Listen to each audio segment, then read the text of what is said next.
Welcome to the Reverberations Podcast, where we explore the human experience and the journey of self-discovery. Thank you for tuning in. I'm your host, John Stewart, founder of 365, author, sound alchemist, specialist in vibrational medicine, and integrative wellness with a focus on emotional trauma.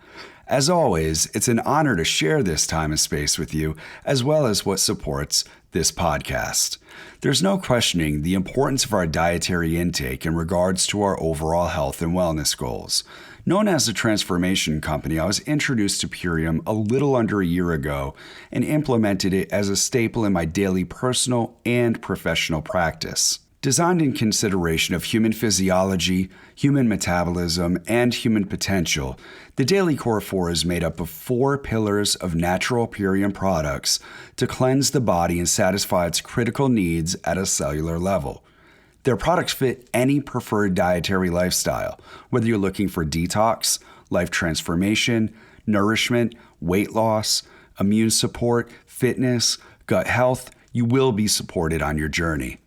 And perhaps what I appreciate the most is that Purium is in alignment with my values, sourcing from organic, sustainable farmers and practicing eco-friendly shipping with a commitment to be plastic-free by the end of 2021.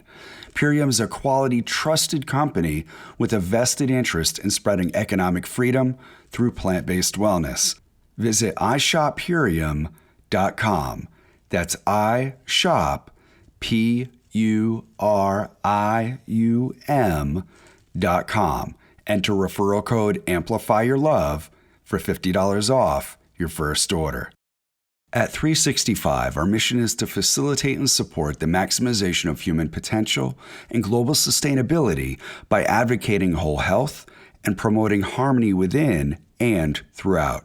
365's products and services are based on the ontology of mind, body, spirit, sound, where we address the full spectrum of well-being, physical, spiritual, mental, and emotional wellness. My mission as a practitioner is to lead clients to a clear and gentle understanding of their inner truth, untangling the energetic and subconscious constriction within our mind and body at a core level, loosening the intensity of belief patterns that no longer serve us, and providing an opening for us to remember and return to a state of harmony, natural vibrancy, and complete state of well-being. It all begins within, and it all begins with you. For 10% off products and services, enter code IAMLOVED at checkout. What's good, everyone? Thank you for tuning in to another episode of Reverberations. I have a wonderful guest today, Dr. Teri Mahaney, author of Change Your Mind, Theta Healing, and all sorts of amazing gifts that she brings to this world in brain entrainment and in the work of conscious awareness and conscious development and leadership. Really excited to share Teri with the Reverberations audience today. Teri, thank you for joining us today. How are you doing? I'm doing great, John. It's my pleasure, as always, to chat with you and be in your presence. It's been such an amazing journey, just meeting you, a couple months ago when I was out in Sedona. The whole story, I could chew up this whole entire podcast just talking about the meeting. I do want to share a little bit of it with everyone because, the podcast is all about the journey of self-discovery and all of the amazing things that show up in the world. So I just want to touch on that with everyone here. Because it's quite an amazing story. Perfectly normal, John. Perfectly normal. It definitely is normal in our world, right? Oh my God. And I mean, definitely in Sedona, magic just seems to show up every turn and every which rock you turn around. So I was out in Sedona and my business partner and really super close friend, Brandy, had mentioned to me to go to the stupa. And I'd never been there before in my previous experiences out there. And her parents' ashes are out at the stupa. So she asked me a favor to go out there and just sit with her parents and bring her back some sand. And while I'm at the stupa, I was just standing there just in awe of the structure that is there, the peace that is there, the energy that is there. And I was just sitting there, just taking it all in. And then a woman comes up to me. I noticed her when I was walking in. She was just sitting there peacefully, just taking in the energy as well. And while I was sitting there staring, she comes up to me and I turn around and she asks, "Would you like to know about the stupa?" And there you were, Teri. It was just energetic connection at the most just highest vibration of just tuned in, present. And what happened over the next hour and a half was life-changing. And which led me to then checking out your work based upon our talk, because we share a lot in common with brainwave entrainment, conscious awareness, and a lot of the values that we have. And hearing about your work from when you were talking about it and visiting your website. So I had gotten some of your MP3s and tried them on and allowed it to just marinate within my consciousness and activate what it was that I was choosing to bring forward, and unwinded my own limitations that I was experiencing. So one, thank you for your service. Thank you for coming up to me at the stupa. Thank you for the conversation that we had. And your website is changeyourmind.com. And I'm going to go as far as saying, that meeting really changed my life in a way of, I have an incredible friendship. I have a wonderful resource that is really dialed in to consciousness and shifting consciousness in a way that we could be of service to this world and to those around us, and most importantly, ourselves. So I definitely want to dial into. I'm so looking forward to having this podcast today with you. So just share a little bit about yourself and how you learned about theta and the work that you're involved in. Oh, well, thanks, John. First, to talk about myself to me is kind of a waste of time, but I will do a commercial plug. As you know, when we met at the stupa, I was on an 18-month writer's retreat. I took the time to come back to Sedona. I had lived here 17 years, had been gone quite a while, and I came back to write my memoirs. And so the first one is called Could I Make This Up About My Careers? And I always said I had 19 careers. And then I wrote the book and did an index on the careers. I've had 23. That's not jobs, that's careers. So to talk about myself is a little challenging. Everybody says, what was your favorite career? It was whitewater guide. I had my own river company for a while also. In wild and scenic rivers. That was fantastic. I went from that directly to be a college dean, which proves I should teach people how to write resumes more than any other single thing. So I'm kind of eclectic. I've done a lot of things, which I'll love. But this is clearly, Change Your Mind clearly became my life's purpose. So I was, gifted with that by the universe, or stumbled into it, or whatever language, whatever belief system people have. I'm one of those accidental creators, like we tell stories about Yes. how a Post-it note came about because some guy spilled some glue on something. Well, that's how I came into Change Your Mind. I teach in the School of Business. Right now I teach graduate leadership, but in those days I was teaching in a community college and teaching business classes, management and supervision, personnel, those kinds of things. And I was always intrigued with my students' learning. And I had a lot of students who had the ability to be high performers, but had not in the past been high performers. And being intrigued with the brain, I just read more and more about it. And I got my certification in the Lozanoff method called Suggestopedia, which was brought to the United States in a book called Super Learning by Ostrander and Schroeder, two fabulous women. Tell a cute story about them. I reached out to Lynn and said, this is what I'm doing. I love your book. I've started to make recordings based on this Suggestopedia research, and I'd like to license your music. I don't want to go to the trouble of making my own. Would you be willing to do that? And she said, no. She Oh, said wow. people call us and tell us they love our work and they want to use it and license our music, and we never get paid, and they're not in integrity. And, she told some pretty interesting stories. Searching for consciousness and integrity do not always go hand in hand. Right. Experience. That would be another podcast. And so finally I said to her, look, I'm going to send you a copy of something I'm doing right now. It's called Achieve Success for Women. You listen to it. If you like it, let's have another conversation. And up until then, she and her partner, they did research in I think it was 56. They wrote the book Psychic Discoveries Behind the Iron Curtain. In 76, they wrote Super Learning, and they figured it took them about 20 years per book to do the research. Wow. They both listened to Achieve Success for Women. 2 years later, they came out with Super Memory, and 2 years later, they came out with their fourth book. So to make a long story short, that kind of made her a believer. Yeah, absolutely. She got on board. She got on board. She said, you can use the music. And I said, great. How do we work it out? She said, I'll send it. And in the mail, this is how long ago this was. I get these huge reels of, like film, except they're music. And I went, and I do what with this? So you're a sound guy. You would know what to do with it. I didn't know what to do with it. But anyway, so I used their music for many years behind my work until I did have my own music created. So how did it all come about? Suggestopedia, super learning, working with my students. I thought, how can I improve their learning? So I made a little audit. First, I polled my students. I had a night class. I think it was 56 students in supervision. They were all working supervisors, and say they weren't all necessarily academically inclined. And I said, look, you guys, I'm playing with this thing, and if you all give me written permission, I'm going to create an audio tape for you on test taking.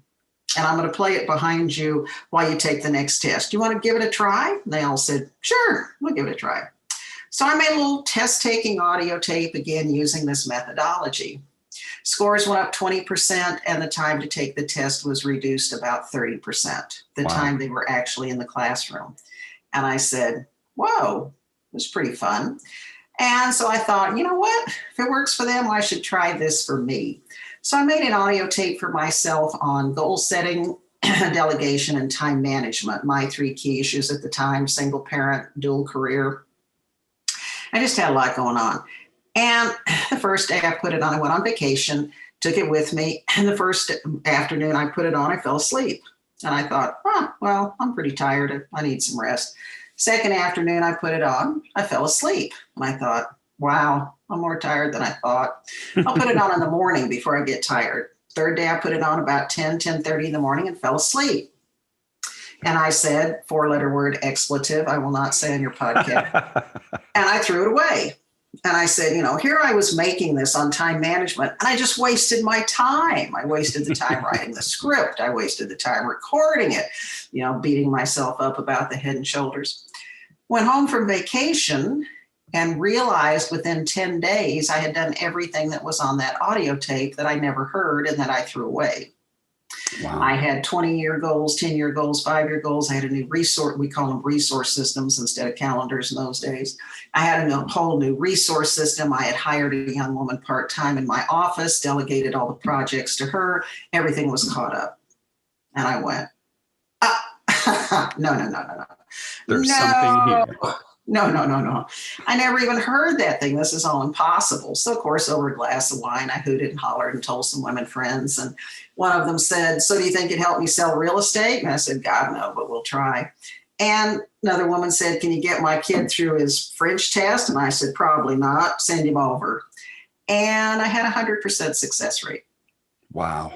And wow was not my response. I was a little more and I said, this can't be real. Word of mouth kept spreading. And, pretty soon there was always somebody sitting with me at my dining room table. I was charging a big $60, by the way. Two people would come in with an issue. I would handwrite on a pink I didn't use yellow legal pads. I used pink and purple. So on a purple or pink, legal pad, I would write out a script. I would give them the script, and I would give them my sound over sound machine, and they would go home and record it in their voice. And then I asked them to listen for 10 nights, and then they would report back to me. And it was just amazing. And pretty soon word spread, and there was always somebody at my dining room table. And one day my teenage daughter said, "So Mom, just once can I come downstairs and have the dining room to myself?" So I got an So I went and got a little office, and rented an executive suite. Of course, I did not put a sign on the door. I was selling snake oil. I was a business professor. You had to knock 3 times and say who sent you to get an appointment. And worked with a couple of hundred people. Wow. And that just absolutely created an addiction for me. My standard line is, I'm addicted to miracles. I just saw so many fantastic, amazing, beautiful, heart-rendering, brought tears to my eyes changes. I said, I don't care what it takes. I will give this up. And that's where it started. That's absolutely amazing. I mean, it's, one of the things that I'm always drawn to is how people end up finding their passion or their life's work, their dharmic path, whatever we choose to call it. And the story in and of itself of how things show up really provides the necessary motivation and inspiration to be able to be of service. And I love how, you then started applying it to yourself. After the classroom, you're like, well, hold on a second. If this is working for them, what about me? And I think that's so important because there's, the saying, heal or heal thyself. Right. And when we are able to apply that to ourselves, and I think that's one thing, that is so needed in this world, is to have that self-healing application. Well, I've got about 7 things going through my mind, John, in response to that. And of course, first is, as I teach, I tell my students, I teach best what I need to learn most. So I always know when I've learned something, it's too boring for me to teach anymore. I no longer teach the delegation, the time management, the team building, the conflict resolution, the communication. Those are just like, oh, yeah. And that doesn't mean they're not important, but it means there are a lot of people out there who can do that so much better than I can, because it's still an issue for them. And to me, it just isn't that. That's the first thing. So the second thing is the question I've asked myself since, who knows when I started my search way, way, way back, read Siddhartha in high school when I was 16, worked with Edgar Casey, Ari in my 20s, read Autobiography of a Yogi when I was probably 21. But my question is, I work with I call it the McDonald's of self-improvement, the way America approaches things. Most America approaches self-help. My question has always been, can I get good, solid information from someone who energetically does not live that principle? Right. And I've never been able to answer that question. But for me, I feel that if I'm not clear on something, I don't have the right to present it to someone else. If I'm not clear on it or working on it and conscious of where I am in my own development, I don't have the right to say to somebody else. And, I had a woman call me the other day with a question, and she said, how do I do X? And I started laughing, and I said, well, if I ever do it for myself and get the answer, I'll call you back. You're asking me a question. I don't have mastery in that field, and so I'm not comfortable giving you information in that field. I would love to see more people in our field who came from that position. And then to follow up with my products, I have people say, for 20 years, I've been doing this over 30 years now, and people would say to me, you'd make $1 million if you do a stop smoking recording. And my response was, yeah, but I don't smoke. I remember you shared that with me when we were at the Stupa, and that was one of the things that really resonated with me. When you shared that, is why am I going to offer something that I don't have any experience in? And I think it's not my deal. And then people would say, you'd make $1 million if you do one on lose weight. I'm delighted. I'm very pleased. I eat healthy and I don't need to lose weight. Right. And that doesn't mean that I didn't work with people individually on it. Right. And actually breaking cocaine was easier than nicotine. I found that extremely fascinating when I was doing a lot of one-on-one work. Wow. But I did go ahead and do the research on it, which is unbelievable. We have research, John, on the correlation between if or how long you breastfed and whether or not how long you will smoke, so how many cigarettes you'll smoke. I mean, we've got research out the ear on this stuff. So I compiled all that, and I did put a script in my book in my how-to book, in case anyone wanted to do it for themselves. And I have a weight management, weight loss. I've got about 6 on weight. And with that said, this is your laugh out loud.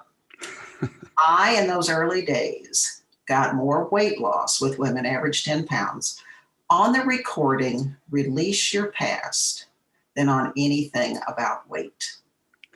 And that right there just goes to show that the work that we do goes beyond the surface level.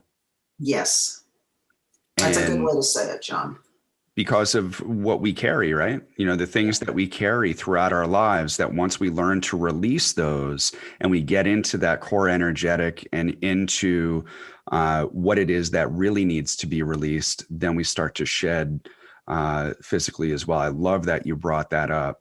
It's about dialing into the energetic and allowing the person to really unwind what it is that they need to work on within, rather than us projecting what we feel is best for them. Well, and that is reflected, as you know, in my scripts, because so many of the statements in my script say as appropriate. I don't say you're going to find your spiritual purpose this month. I never make a statement like that. Right. I will say something, you will find your spiritual purpose as appropriate. You will find your right spiritual, and I'm very big, as you know, my language is, you were saying earlier, how do we find our path? I find my path at the right time in the right way for the right reasons. For the public recordings, I do my best not to interject myself. In addition, Yes. as you know, on the beginning of each recording, I have a protection script, and I want to tell the story about that. The first probably 400 clients I worked with one-on-one, as I said, they were all reporting back to me. I thought that was normal. And then when I went out and researched, I was the only person in the world who had ever followed up with people and actually cared what happened when people bought their products. The checks cleared the bank. What do I care if you got it or not? So I had this entire body of research that was all observational, what we call qualitative, observational, ethnographic, whatever you want to call it, case studies research that nobody else had. So anyway, I had a gentleman come to me, and I don't even remember what it was for. It could have been for sales. So I wrote him a script, and off he went. He was very skeptical. I love the skeptics.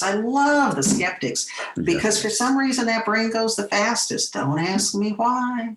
When it caves, it just really goes. But he called me back about 3 days later, and yelling, "It's your fault! It's your fault! Your tape has ruined my life." Of course, he made it in his voice, and I said, "Okay, what's happening?" He said, "All I do is sleep." He said, "I'm in sales. I've got to be out in the field. I've got a quota to meet."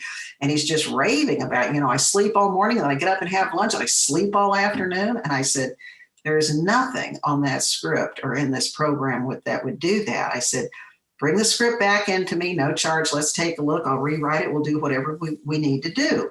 So here's the good news. In those early days, of course, I didn't know what I was doing. I don't now. I just have more experience. But if I messed anybody up, all they had to do was come back in, and we'd write them a new script and straighten them out.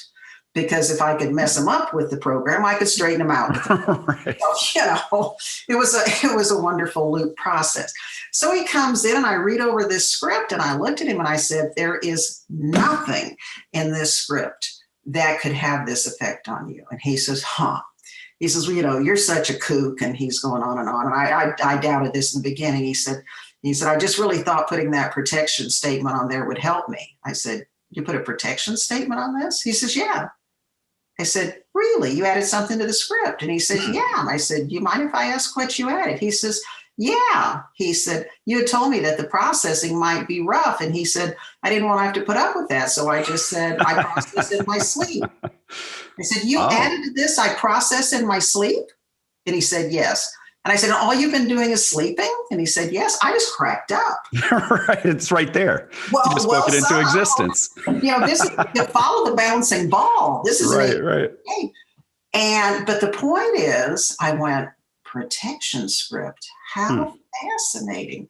So on the beginning of all of my recordings, it says, as I listen to these statements, I am divinely protected. I hear only what is for my highest good and perfect healing, dissolving all else. Yes. So in the event I could have been imperfect, what a concept, and perhaps said the wrong thing, possible, you don't pay the price. Yes.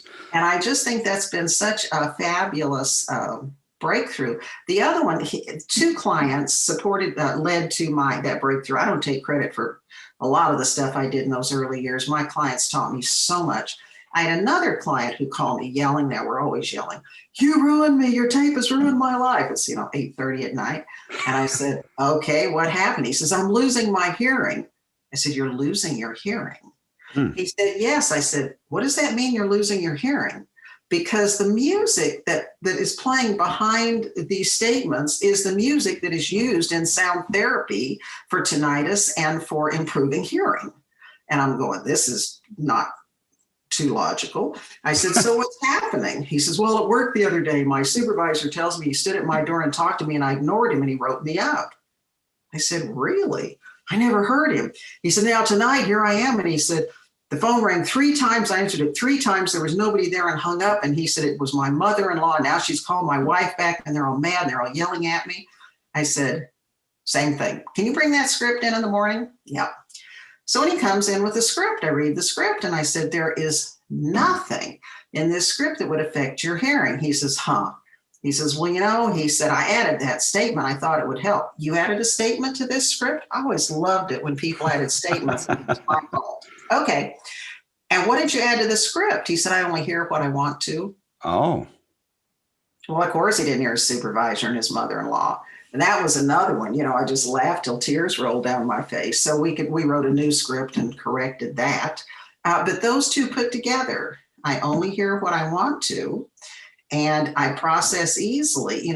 Those two came together for me. Write a protection script and tell the brain not to listen to anything that isn't for your highest good and perfect healing. Now, here's my disclaimer.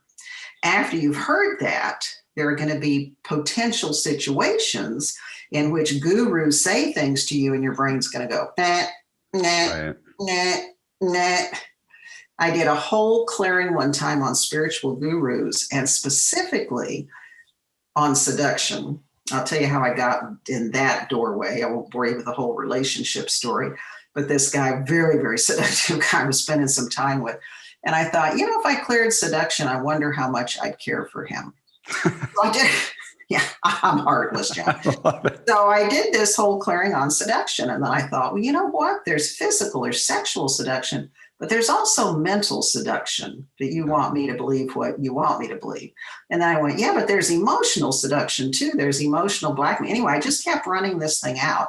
And then I went, well, what about spiritual seduction?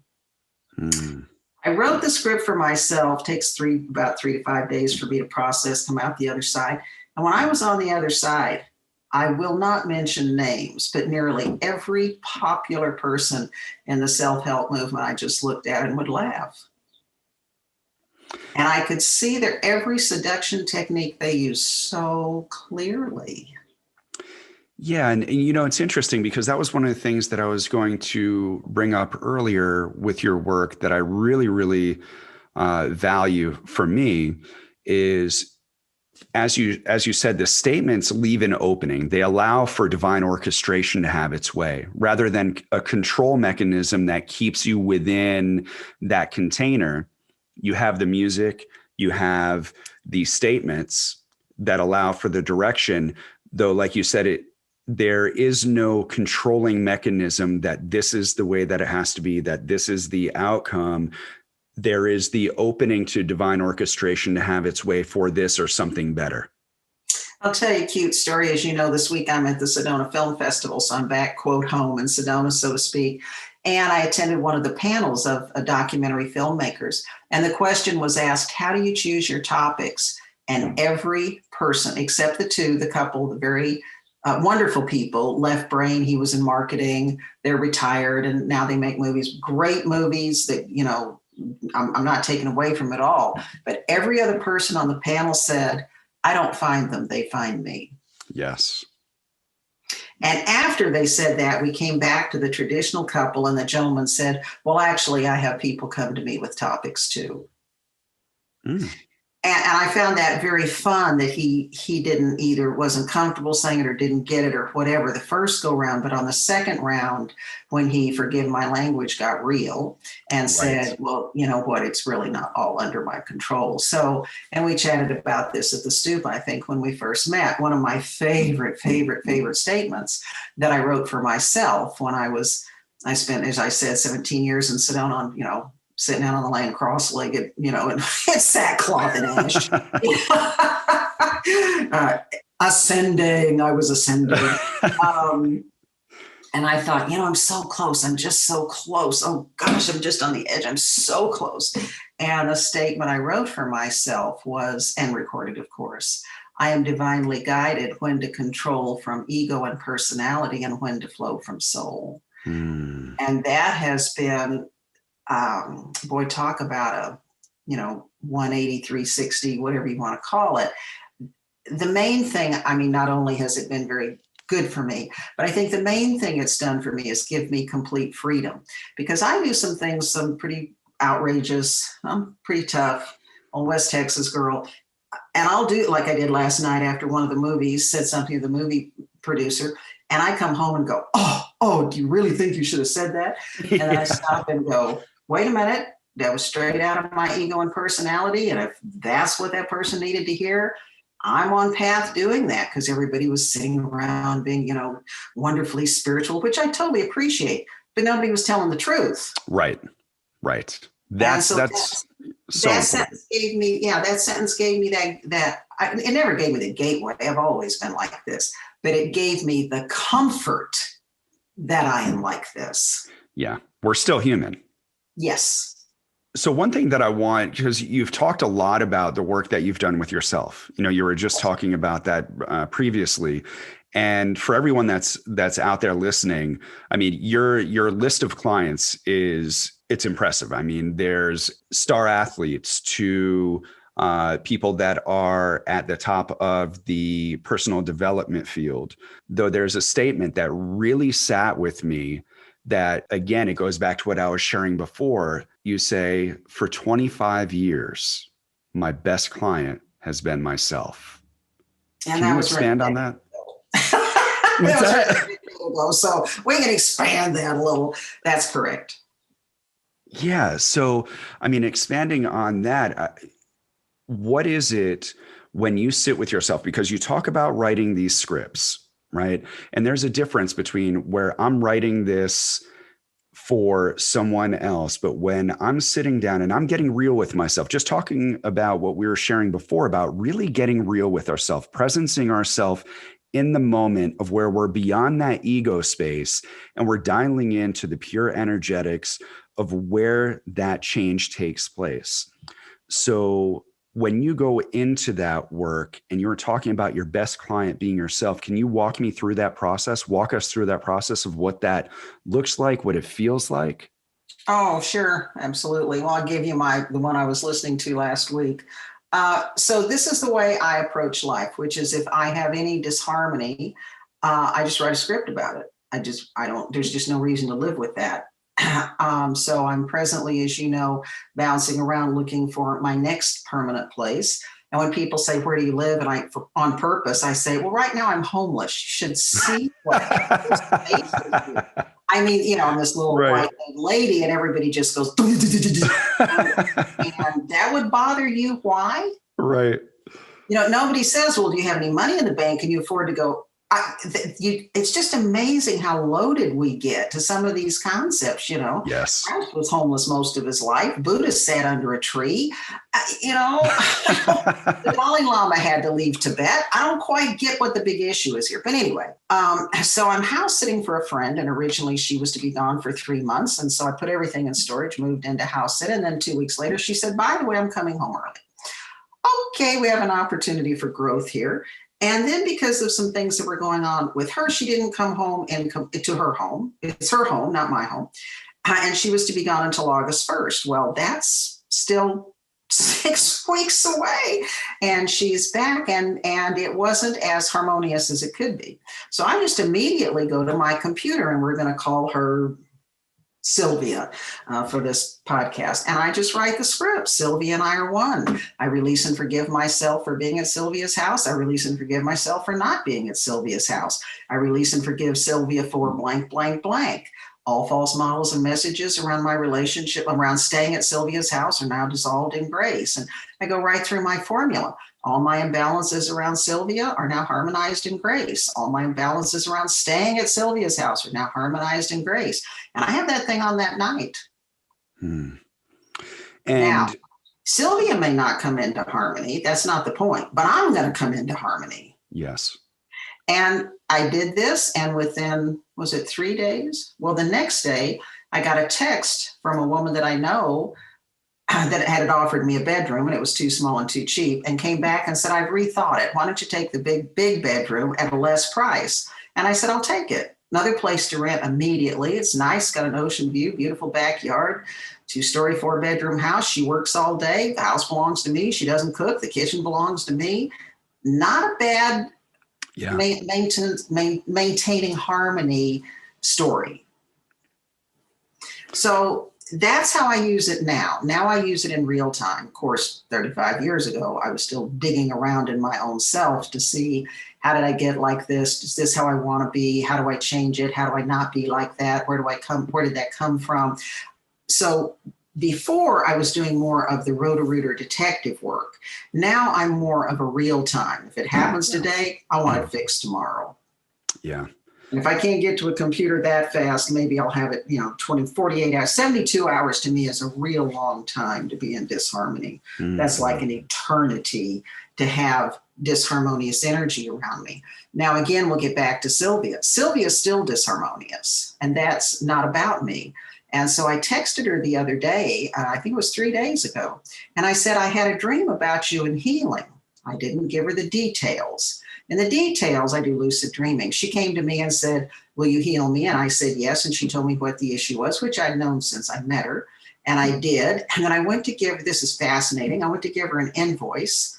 And I think I charged her $45, which would be a 9 transformation. And she wrote me a check for $15, which is 6, which is relationship. So I thought, okay, first she devalues my work. That's been true from the beginning. I don't even discuss my work with her. She's a traditional lady. Second, she's not at all willing to, quote, give me my due. I get it. But my number was, I would love for you to transform. And her number came back, 6 being relationships. No, I'm just working on relationships. But the point is, I just texted her a generic, and I said, I had a dream about you in healing. And she wrote back and said, I slept 11 hours. Wow. But she didn't say, what was your dream? Right.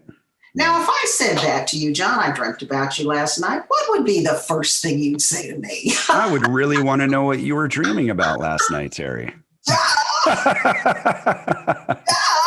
You give me some insight. Yeah. Can you share with me what was going on there? Hello, and we were doing what in your dream? Right.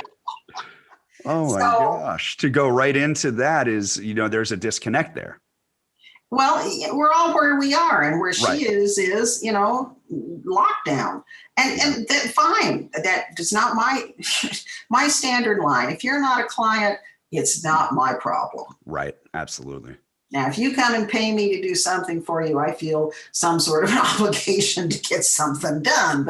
But I just found that whole thing very fascinating. But the point is that is after I did the script that she and I were in harmony. Yeah. So, and of course, then I did the ending. The script is always the same. I live in the right place at the right time for the right reasons. I live with the right people in the right harmonious energy. I just do those generics, and instantly got moved from her place to this other woman's place. I absolutely love that, because I'm a firm believer, as we have discussed, that, when we do the work within, when we take care of ourselves, everything around us responds to that in kind. when we're in harmony, then everything around us begins to either repel away from us because it's no longer in service with our vibration. And when it is in alignment, it wants to come closer to us. When you're working with a client, and for the people that are listening, I want to share more about the work that you do and what goes into it, because, so far what we've talked about is the scripting. And the scripting is so important. And I love how you use your client's voice, because the power of our voice is so underestimated. And then you also have other technologies that are in there. And I'd really like to tap into that because, we've heard about theta healing, we've heard about sound healing, music therapy, especially now, sound being such a buzzword, sound baths and all of these things that are going on. But let's get down into some of the scientific basis here, because I'd love to share a little bit about the brain states. Okay. And what you work with in those recordings. So can you share a little bit on why theta and what maybe some of the other brain waves and how they interact as well?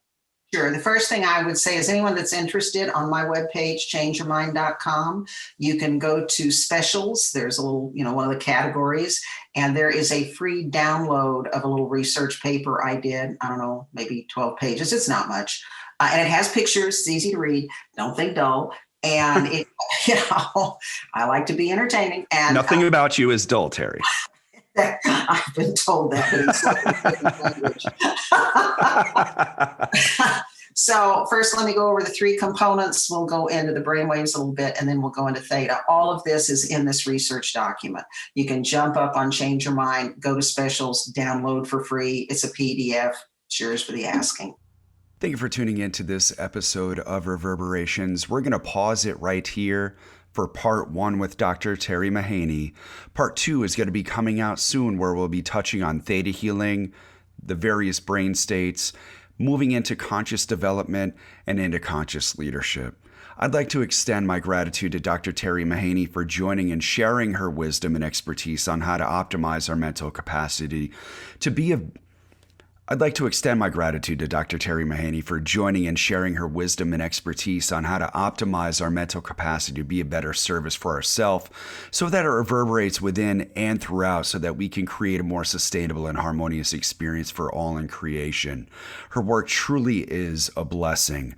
Please visit her website, changeyourmind.com. Check out her MP3s. They're an extremely powerful resource for our healing, our own personal growth, and overall well-being. Thank you once again, Teri. Truly an honor to have you on this edition of Reverberations, and looking forward to our future episodes together. And thank you everyone for tuning in. Again, check out Dr. Teri Mahaney's website, changeyourmind.com. And if anything resonated with you during this podcast, inspired you, moved you, activated something within, subscribe to the podcast, share, comment, leave a review, send me a message. I'd love to connect with you. Also, check out 365.com, amplifyyourlove.com. Hang out for a little bit. Check out my latest track, Enchiladas Tonight, that was on Plus. You can find that on beatport.com, TrackSource, or any of your favorite music purveyors. Again, thank you all, and remember, we are better together. Love you all.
essence of existence, your existence. Let yourself be free.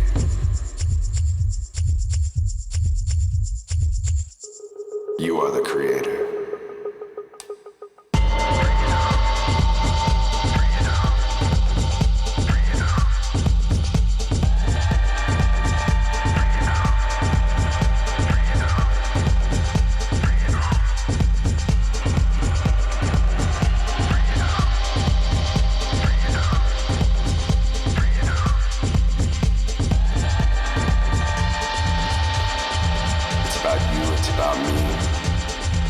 Together we are free.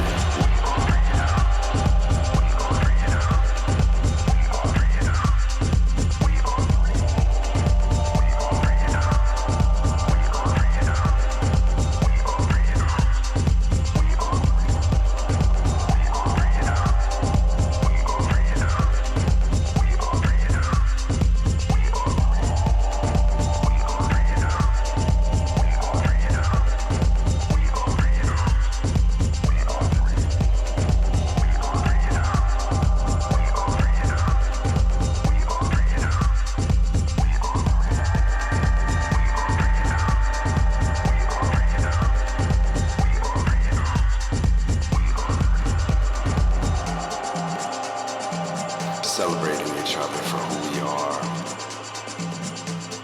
co-creating in this human experience.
We're all free.